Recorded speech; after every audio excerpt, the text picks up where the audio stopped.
画面嘛，互人认为是阿狗伫厝顶青仔长。这是中秋连假拄过，高雄一间菜馆行的业者投诉讲，中秋节迄一天台菜加贴价送大奖，本来想讲会当趁这个机会生意刚好大跳，落尾无想到强拄到台电大停电，煞变做这款的情形，菜馆无法度卖。附近的民众烘肉，规个看过嘛拢乌木木。百姓讲，这已经是这个月来第5届停电，进前几落届停电，业者设备歹去，拢未付修理好势，这届搁拄到停电，毋若是中秋生意无法度做，设备嘛拢歹去，毋知要找啥物人讨。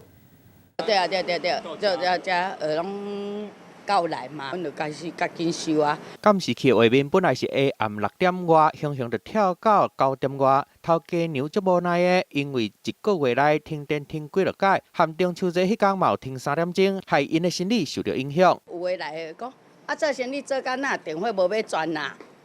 要投诉讲歹势，阮就停电啦。停电停甲，互人强要掠讲，其实半点钟前附近的路顶就袂倒啊，拄着中秋节连假，民众敢若会当伫暗暝暝的所在烘肉，电一个停就停3点钟，电来了后，菜馆行规气就直接关门，含生意嘛歹做啊。敢若这一个月跳电的无算，停电就停4、5届。跳了1尾盒，也没有超过1小时啊。我们还可以接送小时再算啊！做生意人是分秒必争。顶个月15号，因为开关跳掉停电；17号嘛，因为同款的情形停2届。中秋节这天，佮因为台电变压器，风漏电的所在扫去停电。台菜中秋节本来是有杀活动出来的，业者煞因为停电无法度做生意，损失上少2万外。另外，进前停电造成监视主机的变压器，佮修理电视电脑的钱嘛要几落万块。